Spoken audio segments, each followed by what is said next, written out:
పైగా మూవీస్ లో హీరోగా 17 మూవీస్ కి, డైరెక్టర్ గా 28 మూవీస్ కి, ప్రొడ్యూసర్ గా 7 ఇయర్స్ 194 డేస్ ఆంధ్రప్రదేశ్ కు సీఎం గా చేశారు నందమూరి తారక రామారావు గారు. నందమూరి తారక రామారావు నేను ఆంధ్రప్రదేశ్ రాష్ట్రం యొక్క ముఖ్యమంత్రిగా ప్రతిజ్ఞ చేయుచున్నాను. NTR's political career. తెలుగు జనతకు వందనం, తెలుగు యువతకు అభినందనం, తెలుగు మమతకు అభివాదనం, తెలుగు జాతికి శుభాకాంక్షలు. ప్రజాస్వామ్య పరిరక్షణకు బద్ధకంకణులైన నా తెలుగు ప్రజలారా, సేవలందుకున్నవాడు సేవకుడై తిరిగినాడు. తెలుగుదేలయన్న దేశంబు తెలుగు, తెలుగుదేలయన్న దేశంబు తెలుగు.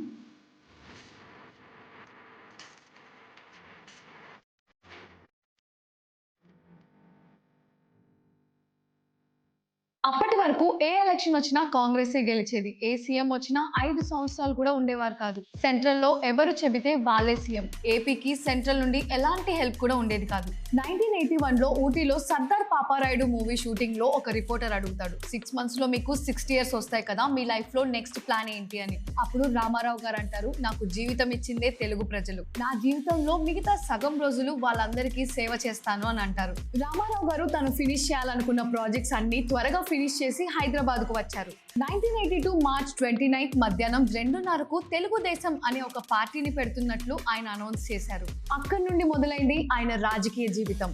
ఆయనే పార్టీ సింబల్ ను సైకిల్ గా అండ్ పార్టీ ఫ్లాగ్ ని డిజైన్ చేశారు.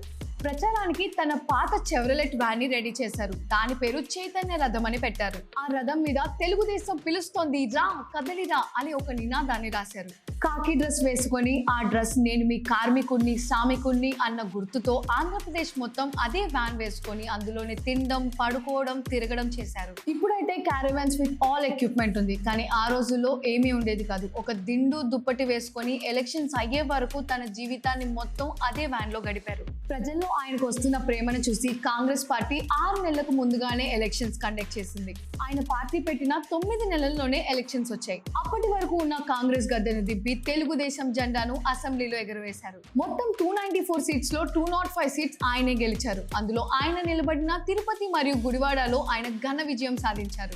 రామారావు గారు ఆంధ్రప్రదేశ్ సీఎం గా 7 years 194 డేస్ వర్క్ చేశారు. అప్పటి వరకు ఎక్కువ రోజులు సీఎం గా ఉన్న వారిలో ఆయన ఒక్కరే. నందమూరి తారక రామారావు నేను ఆంధ్రప్రదేశ్ రాష్ట్రం యొక్క ముఖ్యమంత్రిగా ప్రతిజ్ఞ చేయుచున్నాను. రామారావు గారు సీఎం అయ్యాక ఆంధ్రప్రదేశ్ లో చాలా మార్పులు చేశారు. అందులో ఒకటి గవర్నమెంట్ జాబ్ కి ఏజ్ లిమిట్ తగ్గించారు, సో దట్ యంగ్ పీపుల్ కి అవకాశాలు కల్పించాలని. కానీ అక్కడ ఉన్న ఎంప్లాయీస్ ధర్నా చేశారు. ఇలా ఆయన చాలా మంచి పనులే చేశారు. శాసన మండలిని రద్దు చేశారు. ట్యాంక్ బండ్ కట్టించి అక్కడ మన తెలుగు విలువల్ని నిలిపే మహామహుల బొమ్మలన్నింటినీ కూడా కట్టించారు. తన పక్కనే ఉన్న నాదెళ్ల భాస్కర్ రావు గవర్నర్ ఇంకా ఇందిరాగాంధీ గారితో కలిసి ఎన్టీఆర్ ని మోసం చేసి సీఎం అయ్యారు. ఆయన్ని గౌరవించి నేషనల్ లెవెల్లో చాలా పార్టీస్ ఆయనకి సపోర్ట్ చేశాయి. దీనివల్ల అసెంబ్లీలో నో కాన్ఫిడెన్స్ మోషన్ ని తీసుకొని వచ్చి జస్ట్ 31 డేస్ లో తిరిగి సీఎం అయ్యారు. కానీ రామారావు గారు ప్రజలందరి పూర్తి మద్దతుతో తిరిగి వస్తానని గవర్నమెంట్ ని డిస్క్వాలిఫై చేసి మళ్ళీ మిడ్ టర్మ్ ఎలక్షన్స్ ని పెట్టారు. తర్వాత 294 సీట్స్ లో 202 సీట్స్ గెలిచి మళ్ళీ గౌరవంగా సీఎం అయ్యారు. తర్వాత కాంగ్రెస్ కి ఎదురుగా నేషనల్ లెవెల్లో అన్ని కమ్యూనిస్ట్ పార్టీలని కలిపి నేషనల్ ఫ్రంట్ అని అలయన్స్ ని క్రియేట్ చేశారు. 1991 నంద్యాల లోక్సభ బై ఎలక్షన్స్ వస్తే అక్కడ కాంగ్రెస్ నుండి ప్రైమ్ మినిస్టర్ పివి నరసింహారావు గారు నిలబడ్డారు. ఒక తెలుగువాడు ప్రైమ్ మినిస్టర్ అన్న గౌరవంతో ఎన్టీ రామారావు గారు తెలుగుదేశం నుండి అక్కడ ఎవరిని నిలబడనివ్వలేదు.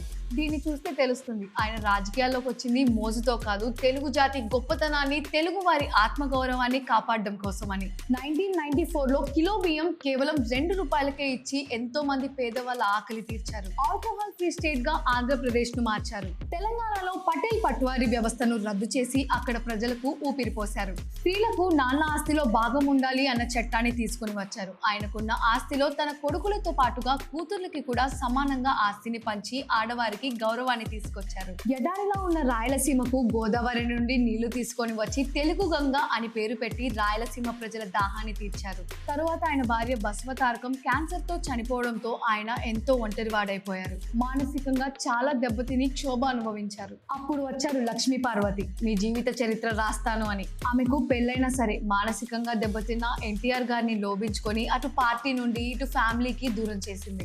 ఎంత బాధలో ఉన్నా కూడా మానసికంగా ఎంత ఎంత డౌన్ అయినా కూడా ఆయన సినిమాలో నటించడం మాత్రం మానలేదు.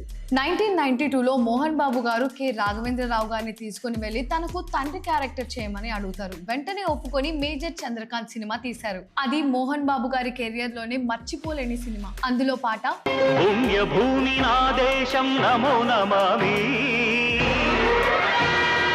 అన్యభూమి నా దేశం సదా స్మరామి.